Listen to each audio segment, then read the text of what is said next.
after Glencorse Wood, the exhibition moves to focus on what happened when soldiers were wounded and what they endured in their recovery.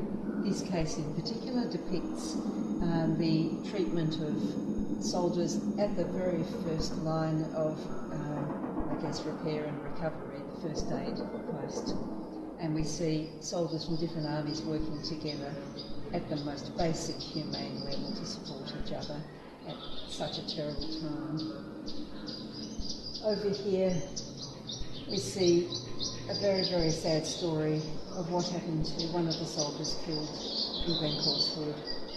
Albert Kemp the butcher lost his life that day in September 1917. Part of the collection of items remembering his life includes a little postcard from his daughter Ethel, sent to him while he was fighting. "Dear Daddy," she says, "I am watching and waiting day by day for you." Sadly, Albert never came home, and this postcard was preserved by his family, including Ethel herself, for the rest of their life. The display includes a telegram sent to his wife, and it was a local minister who went to Mrs. Kemp's home to give her the dreadful news.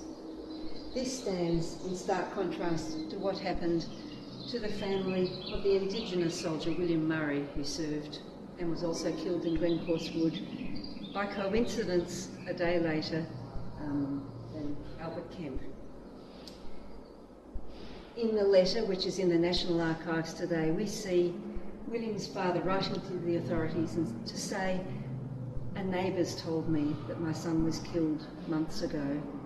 Is this so? Could this really be? Could it have happened that you didn't tell me that he'd been killed?" And yes, that was true, he had been killed, and we don't know why it wasn't reported to his family. But what a contrast between these two experiences, and a very heartbreaking one. And it reminds us that different types of things are happening to soldiers who are part of war. Your cultural background, where you came from, your experience in life and your families and community station affected how you experienced the war.